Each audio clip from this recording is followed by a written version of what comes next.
おい、引っ越しの準備はもう終わったか？うん。もう荷物は全部実家に送ったわよ。え、夫は私の発言を聞いて驚いていた。そして夫は悲惨な末路をたどることになるのだった。私の名前はのぞみ、30歳の会社員だ。夫の正人とは結婚したばかりだ。私たちはもともと同じ高校に通っていた同級生。高校時代は付き合ってはおらず、ただの友達だった。高校卒業後も別に会ったりはせず、卒業後に再会したのはちょうど10年経った後でのことだった。私たちが再会したのは高校時代の同級生の結婚式で、軽い同窓会のような状態になり、みんなで3次会まで飲んだ時に私と彼は連絡先を交換した。その時に意気投合して、なんだか一緒にいて落ち着くなと思ったのが大きかったと思う。それから私たちは仕事後に飲みに行ったり、休みの日もカフェに行ったりと2人で会うようになった。そして距離が縮まっていき、交際がスタート。順調に交際を続けていった私たちは、2年ほど付き合った後に結婚することになった。まさか学生時代は彼と結婚することになるなんて思いもしなかったので、人生は本当にどうなるのかわからないものだ。それでももちろん、私は結婚することになりとても嬉しかったし、彼以外と結婚をしたいとはその時は考えもしなかった。それくらい彼に夢中になっていた。そしてお互いの両親への挨拶も終え、両家の顔合わせも済ませて私たちは無事に結婚式を挙げた。高校時代の同級生の結婚式で再会したことがきっかけで付き合い始めたことを、結婚式でみんなの前で紹介しているビデオが流れると会場が沸いた。たくさんの人が参列してくれて、私たちの結婚を祝ってくれて本当に幸せだった。その後、新婚旅行に行き、帰国後に私たちの新婚生活がスタート。結婚後も私は働いていたので共働きの状態だったので、2人合わせると結構な額を稼ぐことができていた。そのため美味しいレストランに行ったり、連休の時は旅行に行ったりしてちょっとした贅沢をよく楽しんでいた。新婚生活はとても楽しくて、私は毎日幸せを感じていた。だがそんな幸せな生活も長くは続かなかった。原因は義両親だ。私と夫は結婚したばかりの時は、私の部屋に一緒に住んでいた。だが同居をして半年ほどが経った頃、私たちは家を買うことにした。こことかどうかな？そう言って夫が持ってきた資料はタワマンの資料だった。こんな高級な家にするの？だって一生住むわけだし、こういう時はちゃんとお金を使っていいものを手に入れた方がいいと思うんだ。そっか、なるほど。夫の言うことも一理あると思った。日々の生活を送る環境が快適だと、心身ともに健康でいやすくなるだろう。そうすれば仕事だってはかどるだろうし、収入も上がりやすくなる気がする。私は夫の提案に乗り、タワマンの購入を決意した。そして夫と一緒にいろんな物件を見に行った。さすがタワマンなだけあって、どの物件もかなり良かった。部屋は広いし、窓からの眺めはいいし、キッチンもシステムキッチンで料理がしやすそうだった。どこにしようか悩んじゃうね。そうだな。私たちはウキウキしながらいろんな物件を見た。そして何度も話し合って購入する物件を決めた。なかなかの高額な家だったが、それでも実際に住むとそれに値するだけの幸せを感じることができた。ものすごく快適で広くて綺麗で新しくて、毎日幸福な気分になった。夜に部屋から外を眺めるととても綺麗な夜景が見れるし、晴れてて風が気持ちいい日は広めのバルコニーに出てコーヒーを飲んだりして、ゆったりした時間を過ごしている。夫もとても快適そうで、私たちはそんな風に幸せな新居での生活を過ごしていた。だがそれから少し経った頃、問題が起きた。きっかけは夫が義両親を家に招いたことだ。もちろんそれ自体は別に構わない。私も両親を招待したし、義両親にも一度は来てほしいと思った。だから来てもいいとは思っていたのだが、義両親はものすごく私たちの家を気に入ってしまい、何度も家に来るようになったのだ。休日になるインターホン。誰だろうと画面を見ると、そこには義両親の姿が。またお母さんたちが来てるけど呼んだの？いや、呼んでないけど、まあ遊びに来たんなら家に入れようよ。そう言ってインターホンに出る夫。普通アポなしで来るなんて失礼だろう。それなのに夫は気にせずに家に入れてしまった。やっぱり何度来てもとても綺麗でいい家ね。この窓の眺めも本当に最高だな。そう言ってはしゃぐ義両親。そして、私と夫がさっきまで座っていたソファにドカッと座る義両親。ふう、喉乾いたわね。そうだな。冷たいものとお菓子を用意してくれ。そうやって私に命令してくる義両親。せっかくの休日だというのに、どうしてそんなことをしなければならないのだろうか。のぞみ、準備してあげて。普通なら私に負担かけないようにするべきなのに、夫は当たり前のように私に準備をさせる。それならお前が準備すればいいだろうと思うが、ここで文句を言っても空気が悪くなるだけだ。私は早く帰ってほしいなと思いながら、義両親に飲み物とお茶菓子を出した。当たり前のようにそれを食べて、義両親はゆったりとくつろいでいた。そして夕方になっても居座り、お腹が減ったなと言い出す。じゃあ、出前でも取るか。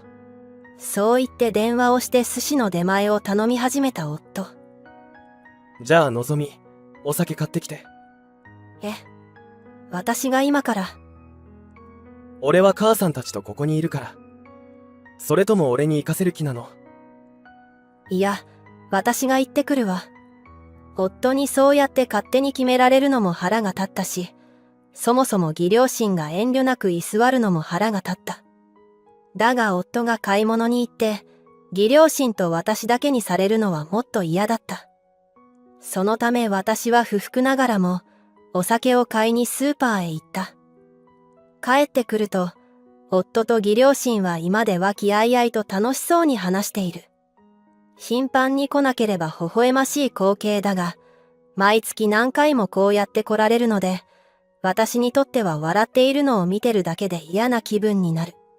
そして義両親は夜遅くまでゆっくりしていく。出前の寿司も夫はわざわざ高いものを頼むので出費がかさむ。しかもそのお金を私に請求してくるのだ。家計から出さないと計算がおかしくなるだろ。だったらもっと安いものにしてよ。そんなみっともないことはできないよ。母さんたちががっかりするし、安いものを頼んだら出前に来た人とか、ここの住居人に貧乏だと思われるだろ。とにかく周りの目も、ちゃんと気にしないとダメだってことだよ。夫の言いたいことは、つまりタワマンに住んでいるということは、お金持ちであると周りに思わせないといけないということだそうだ。だから安いメニューを頼んだりすることは、周りからの評価を下げるからダメだということらしい。そんなこと絶対に誰も気にしていないと思うのだが、夫はタワマンに住んでからというもの、そういう変なプライドみたいなものができてしまった。そして義両親は、その後も当たり前のように家に頻繁にやってきた。今までは土日だけだったのに、最近は平日の仕事後とかにもやってきたりする。週に2、3回はやってくるようになり、それじゃあほとんど住んでいるようなものだ。最近は夫に対して、合鍵とかくれたら、いちいち時間を合わせなくて済むのに、なんて言い出している。夫も確かにそうだなとか言い出しているので、私はそれだけは絶対に嫌だと夫を全力で止めている。そのことで最近揉めてしまい、夫とはちょっと険悪なムードが流れている状態だ。どうして合鍵を渡しちゃいけないんだよ。俺の親なんだぞ。たとえ親だとしても、普通は夫婦の家の合鍵を渡さないでしょ。なんでだよ。母さんたちが不便に感じてるんだぞ。じゃあ逆に、私の親にこの家の合鍵を渡していいってあなたは言えるの？それは。ほら、言えないじゃない。あなたがやろうとしていることは、そういうことなの。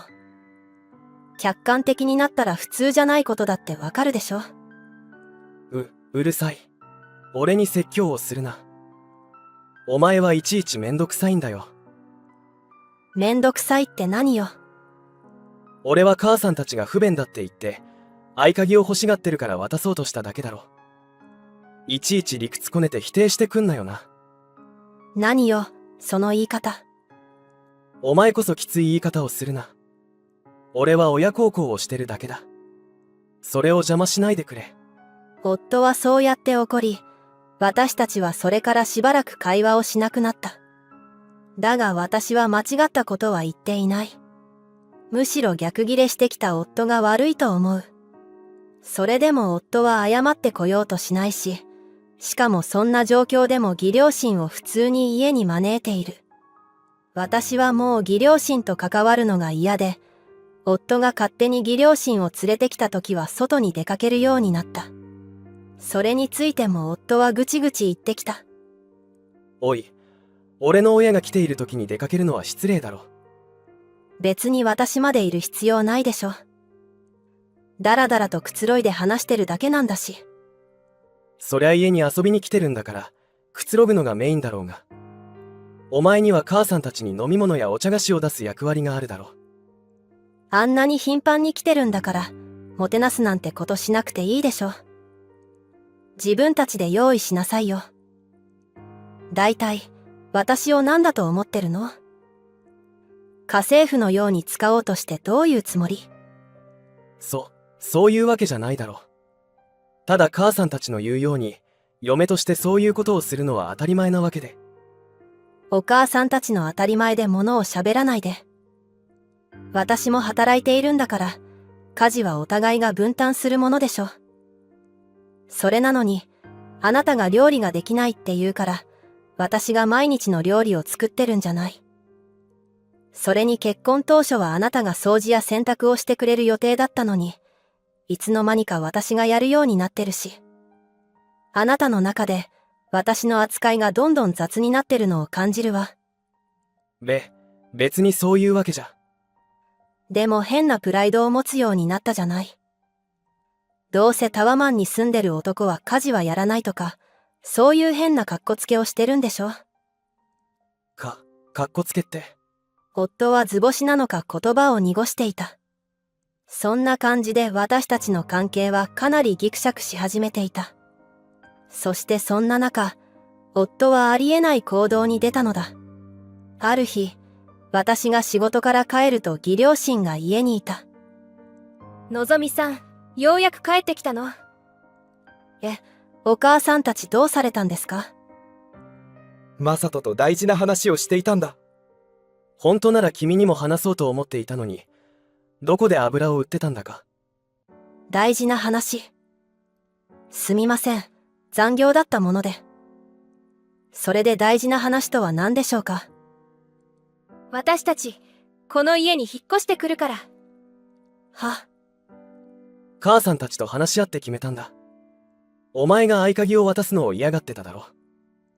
だったら、一緒に住んじゃえば問題ないんじゃないかって母さんたちが提案したんだ。それがいいと思って同居することにしたんだ。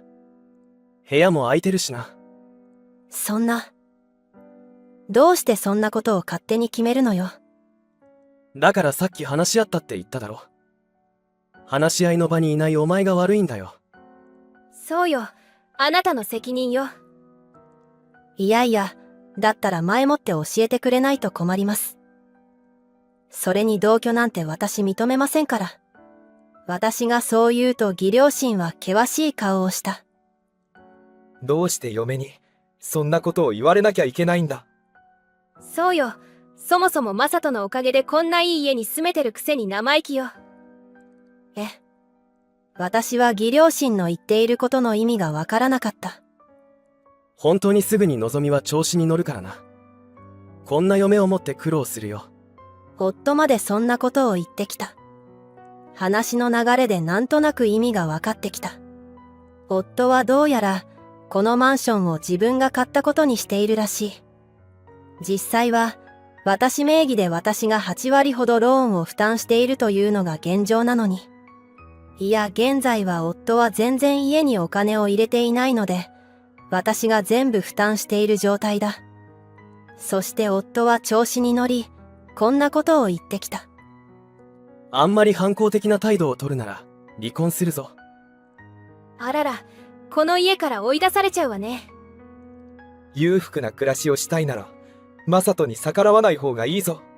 義両親も夫に便乗してそうやって私を挑発してくる。この時私の中で何かが切れた。もうこいつらと一緒にいるなんてうんざりだ。それじゃあ離婚しましょう。離婚っていうワードを出してきた時点で終わりよ。あなたとはやっていけないわ。私がそう言ったので、義実家の人たちは驚いていた。だが嫁である私に舐められたくないのか、義両親は離婚を進めてきた。こんな生意気な女、宣言通り別れちゃいなさい。そうだぞマサト。私たちもこんな女とは一緒に暮らしたくない。義両親に乗せられ、夫は私との離婚を決意したようだ。そうだな。さっさと荷物をまとめて引っ越してくれ。お前とはもう終わりだ。夫が離婚に合意してくれてよかった。じゃあ、財産分与はなしってことでいい？当然だろう。俺の財産は1円だってお前にやらないぞ。夫がアホでよかった。じゃあ、引っ越しの準備とかあるから2、3日は時間をくれるかしら。さっさとしろよ。まあ、ちょうど土日を挟むことだし、母さんたちと旅行にでも行ってくるか。あら、いいわね。温泉旅行にでも行きましょう。義両親と夫は旅行の話で盛り上がっていた。こちらにとっても、彼らがいない時間ができるのはありがたい。そして夫と義両親は一旦義実家に帰って行った。私はすぐに引っ越し業者に連絡をした。それから夫の荷物をまとめて運んでもらった。数日後、夫が一人で家に帰ってきた。なんだまだいたのか。私を見て残念そうな顔をする夫。はあ、せっかく楽しかった旅行も、お前の顔を見たら気分が下がるよ。あ、そう。じゃあとりあえず離婚届にサインしてくれる？たくしょうがないな。夫はめんどくさそうに離婚届を記入した。そして私に乱暴に紙を渡してくる。おい、引っ越しの準備はもう終わったか。なんか、まだお前の荷物があるように見えるけど。うん。もう荷物は全部実家に送ったわよ。あなたの部屋には一切荷物はないよ。夫は私の発言を聞いて驚いていた。どういうことだよ。あなた、本当に忘れてるのね。この家が私名義だってことを。私はあなたの何倍も収入が高いことも。お母さんたちに嘘をついているうちに何が真実かわからなくなったんじゃないの？あ、ようやく夫は自分の置かれた状況に気づいたようだ。そして夫は悲惨な末路をたどることになるのだった。ちょっと待ってくれよ。じゃあ、俺と母さんたちはこの家には。ええ、住めないわよ。この家は私のものだし、それに今日から私の親が引っ越してくるわ。そんな話をしていると私の親がやってきた。あ、ちょうど来たわ。夫は私の親が家の中に入ってくると、顔を青くして固まっていた。マサト君、娘から聞いたぞ。私たちの大事な娘に、随分とひどい扱いをしてくれたようだな。あ、いや、言い訳なんてしないでくれ。君の顔なんて見たくないんだ。さっさと娘の家から出て行け。夫はものすごい剣幕で怒る父にビビり、逃げるようにして去っていった。それから私はすぐに離婚届を提出し、正式に夫と離婚をした。義両親は私に電話をしてきて怒鳴っていたが、私が全部説明すると絶句していた。おそらく夫からも真実を聞いたのだろう。そんな。タワマンがマサトが買ったものじゃなかったなんて。お願いのぞみさん。私たちはもう家を売ってしまったの。だから、その家に住まわせて。よくそんなずうずうしいことが言えますね。もう私の両親が住み始めてるので諦めてください。私はそう言って電話を切った。元木実家の人たちは、その後急いで部屋を探して何とか住む場所は決まったそうだが、もともと夫がタワマンを買えるほど稼いでいると勘違いしていたようで、義両親は高級ブランドのバッグとか時計とかをいろいろ購入していたそうだ。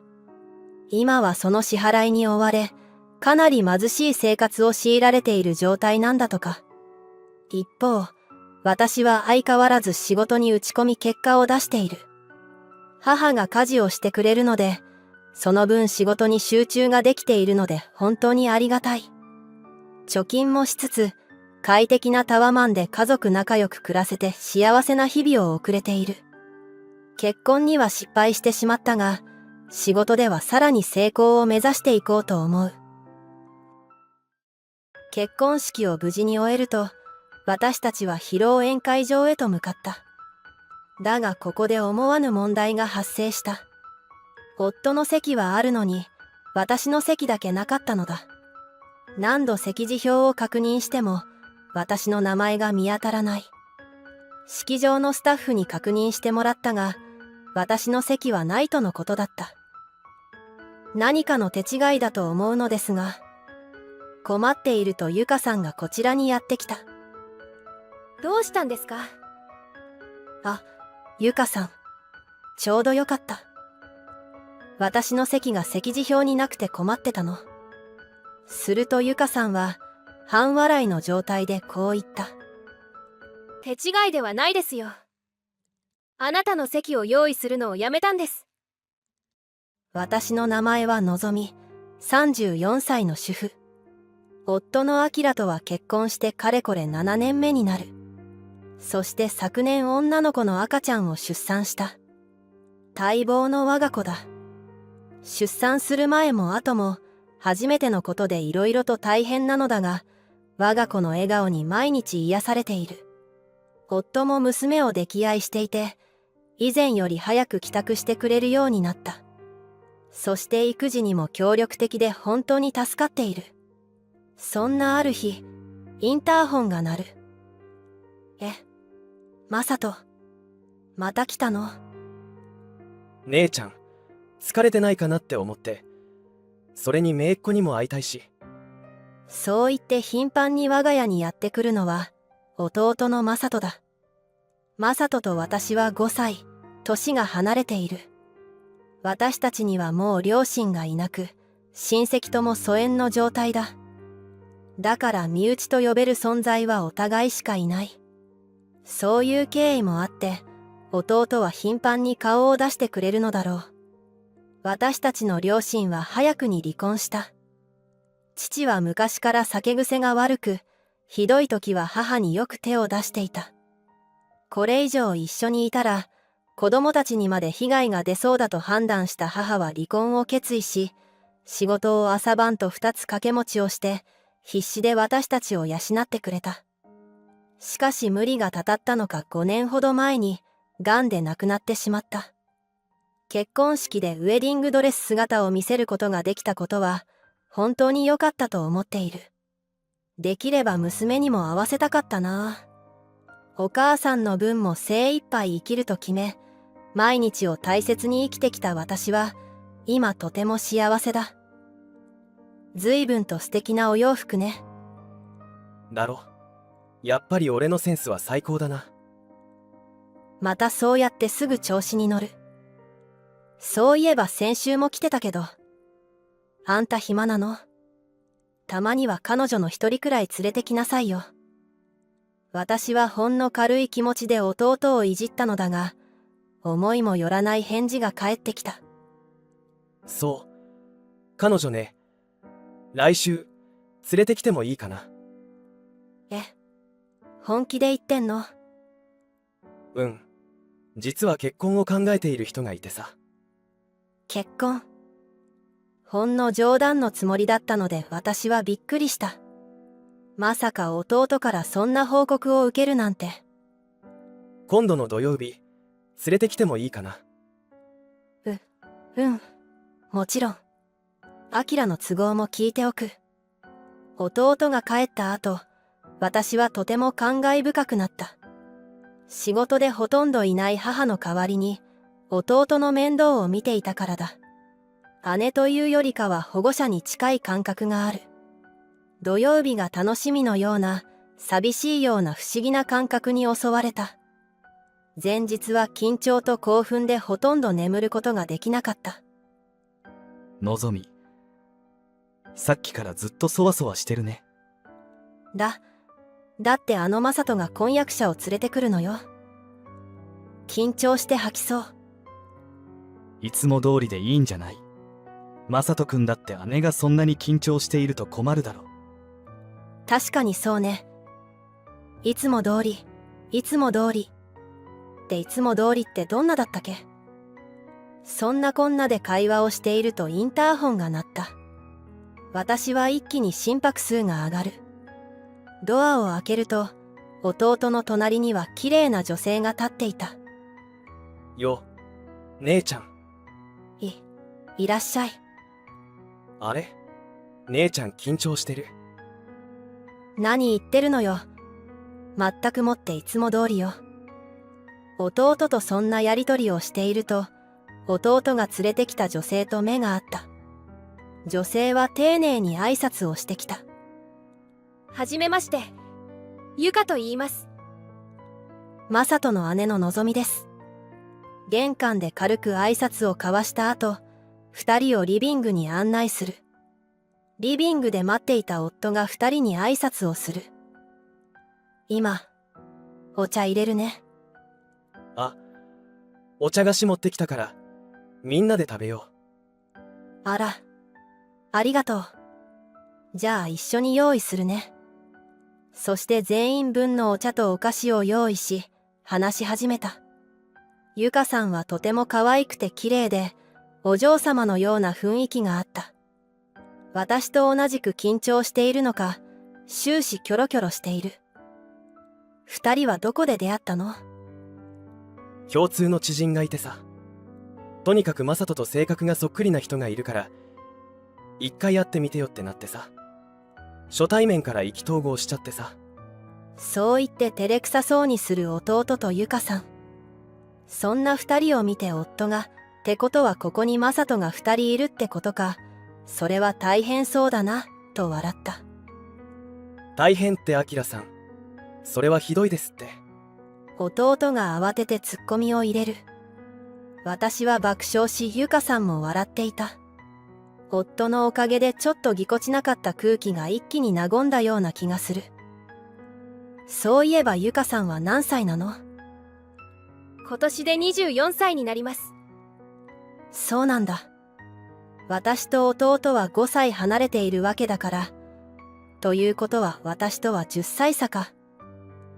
結婚後もお仕事は続けるの？いえ、退職するつもりです。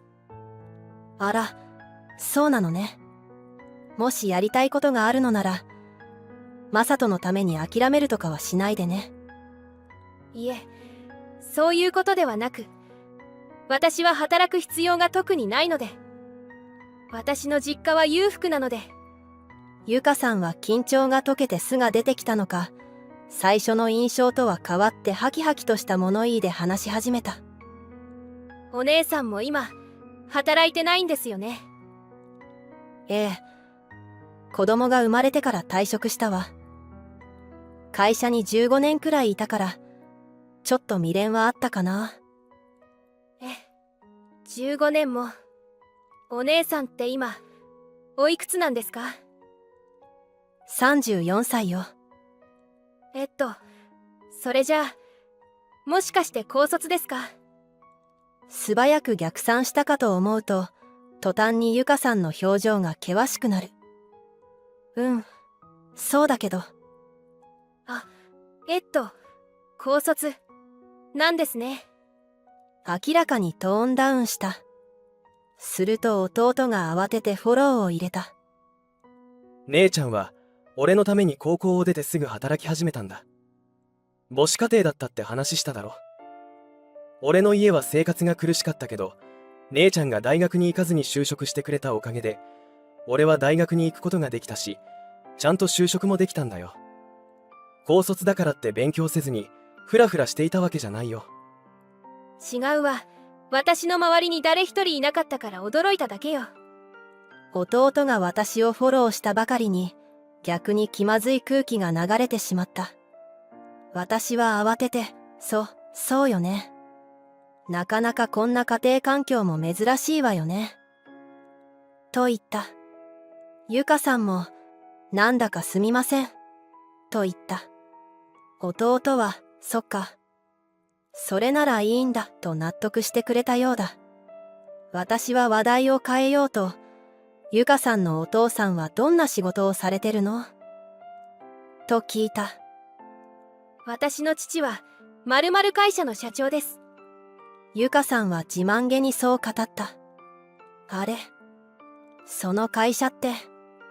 私はあることに気づいたが、また微妙な空気になってもあれだなと思い、特に何も言わないことにした。ゆかさんは父親が稼いでいることや、自分が裕福であることが自慢なようだった。父親や住んでいる家のことについて話すときは、すごく嬉しそうで鼻高々な感じだ。第一印象とは別人のようだと言っても過言ではない。とりあえずそんな感じで、弟の結婚の報告会は終了した。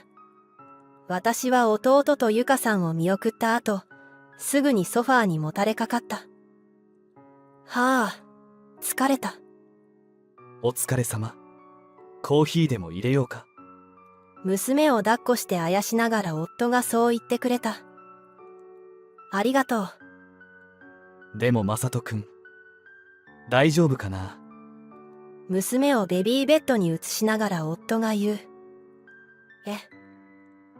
だってゆかさん、ちょっと癖が強そうというか。私もなんだか少し心配だった。マサトとゆかさんは、他の人から見ると似た者同士に見えるのかもしれないが、育ってきた環境が大きく違う。一緒の生活をしていくとなると、価値観の違いから揉め事が増えるのではなかろうか。いくらマサトが現在大手企業で働くエリートサラリーマンだからといって、やっぱり子供の頃に身についた価値観はそう簡単に変わるものじゃない。でもマサトの人生、すべてはマサトが決めることだ。姉としてはただ見守るに尽きる。その数ヶ月後、弟とゆかさんが家を訪ねてきた。今日はどうしたの？これを直接手渡ししたくて。そう言って弟が渡してきたのは、結婚式の招待状だった。わざわざどうもありがとう。姉ちゃん、絶対に来てよね。もちろん行くわよ。大事な弟の晴れ舞台だもの。でもお姉さん、お子さんのお世話はどうされるんですか？はしゃいでいる私を横目に、冷めたような目つきで、続けてこう言った。親戚とかもいないのなら、預けることはできないでしょうし、結婚式に連れてくることもできないですよね。ある意味心配してくれての発言とも取れるが、ゆかさんのその口調からは、結婚式に本気で来るつもりみたいな敵意が感じ取れた。大丈夫よ。夫のお母さんに預けるから。私がそう言うとゆかさんは、そうですか、と残念そうに言った。どうしたんだよゆか。何か元気ないぞ。弟がそう言うとゆかさんは慌てて表情を明るくし、そう。ちょっと最近マリッジブルーなのかなとごまかして笑った。そうか。確かに最近ゆっくり休めていなかったよな。私は弟たちに気を使って、招待状ありがとう。今日は早く帰ってゆっくり休んで、と言って二人を返した。まあ本音を言えば、明らかに機嫌の悪そうなゆかさんの態度に我慢できなくなって、ガツンと言ってしまいそうな気がしたからだ。弟が選んだ人と揉めることはなるべく避けたい。そしてとうとう結婚式当日となった。私は夫と二人で会場へ向かった。弟はとても立派な姿で、ゆかさんと歩いている。私は終始感動しっぱなしで、涙が止まらなかった。お母さん、マサトはこんなにも立派になったよ。心の中で天国にいる母に言う。きっと母もこの結婚式を天から見ていることだろう。結婚式を無事に終えると、私たちは披露宴会場へと向かった。だがここで思わぬ問題が発生した。夫の席はあるのに、私の席だけなかったのだ。何度席次表を確認しても、私の名前が見当たらない。式場のスタッフに確認してもらったが、私の席はないとのことだった。何かの手違いだと思うのですが、新郎の姉の夫の席がここにあって、姉の席がないわけがないと思うのですが、困っているとゆかさんがこちらにやってきた。どうしたんですか？あ、ゆかさん、ちょうどよかった。私の席が席次表になくて困ってたの。するとゆかさんは半笑いの状態でこう言った。手違いではないですよ。あなたの席を用意するのをやめたんです。え、どういうこと？私は耳を疑った。お姉さんがいると、マサトさんは私を見てくれないんですよ。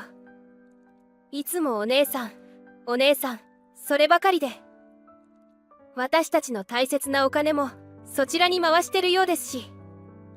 え、たまに買ってくるベビー用品とかお菓子とかのことかしら。大して気にしていなかったわ。ごめんなさいね。マサトさんには私だけを見ていてほしいんです。お姉さんがいると私が二の次になってしまうんです。もう帰ってもらっていいですか？今日は私の結婚式なんで。ゆかさんは蔑むような目をこちらに向けてそう言った。なんてわがままな女なのだろうか。その時私は大事な弟がこんな女と結婚するなんて嫌だと心底思った。おい。ゆか、何やってるんだ？とその時、慌ててこちらに駆け寄ってくる人がいた。お父さん、何よ、そんなに慌てて。その人はゆかさんの父親だった。そして私ともつながりがある人物。何か失礼なことを言ったんじゃないだろうな。失礼なことって何よ。私の幸せな結婚を邪魔する失礼な人はこっちの方よ。こら、一体なんてことを言うんだ。今すぐに謝りなさい。どうして私が謝らなければいけないのよ。親子で言い争いを始めたので、私はめんどくさくなりゆかの父親に向かって端的に自分の意を述べた。次の仕事は考えさせてください。そんな。大変申し訳ございませんでした。娘が大変な失礼を。そう言って何度も何度も頭を下げるゆかの父親。その様子を見てゆかは呆然としている。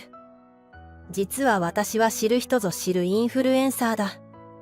昔から続けている SNS にはフォロワー数も多く、私が PR した商品は必ずバズると言われており、そしてゆかの父親の会社の案件に多く携わっていた。まさか娘の婚約者だったなんて。そういえば両家の顔合わせを断ったのって社長だったんですね。姉だけならわざわざ会う必要もないとかなんとかって。そう、その説は大変申し訳ございませんでした。この一部始終を SNS に上げたら大変なことになりそうね。どうかそれだけはご勘弁を。後日正式に今後について御社と話し合いをさせていただきます。それでは。そう言って私は会場を出た。夫も私が出席しないのならと一緒に出た。するとそこへ弟が慌てて走ってやってきた。なんで姉ちゃんたち帰ろうとしてるの？私は弟にさっきの経緯を説明する。弟はとてもびっくりしていた。そんな。俺が家でユカと一緒に見てた座席表にはちゃんと姉ちゃんの名前もあったよ。なるほど。嘘の席次表まで用意して随分と手の込んだ嫌がらせだ。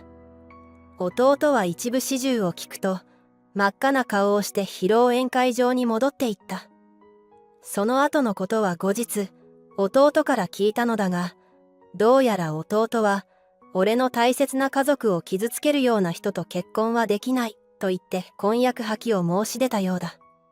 ちなみにお金についてだが、単にユカが全てを自分の欲しいものにつぎ込めないことが不満だったらしい。何でも相当なブランド品大好き人間で、新作のバッグが出るたびに購入しては自宅に飾ってコレクションをして楽しんでいたそう。マサトは使いもしないバッグを購入し続けるユカに理解ができなかったそうだ。その上結婚式もユカの意向でかなり豪華にしたので、必要最低限でもアットホームな式を望んでいたマサトとは揉めることも多かったらしい。価値観の違いとはこういうものだ。そして婚約破棄についてや結婚式費用などについても問題が残った。原因はユカにあるが、弟から婚約破棄を申し出たために弟がいろいろと損してしまう状況にあった。納得できなかった私はユカの父親にある条件を提示した。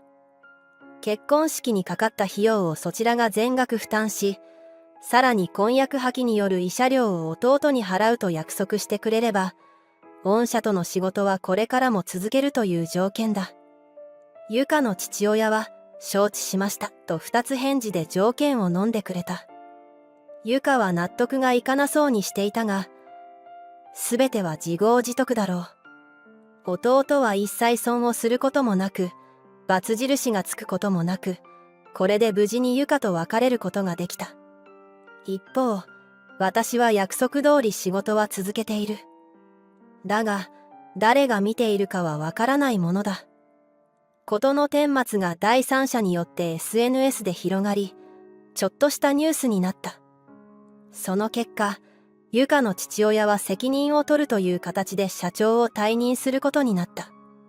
ユカが自慢していた裕福な実家は、跡形もなく消え去った。それでもユカは裕福だった頃の金銭感覚が抜けずに、借金をしてまでもブランド品を買ってしまっているらしい。生活水準はなかなか落とせないとよく言ったものだ。とりあえずは無事に問題が解決してよかった。弟には今度こそいい人が見つかってほしいなと思う。天国のお母さんに幸せな報告ができる日が来ることを心から願っている。ご視聴いただきありがとうございます。本日の物語はいかがでしたか？チャンネル登録よろしくお願いいたします。では、次の物語でお会いしましょう。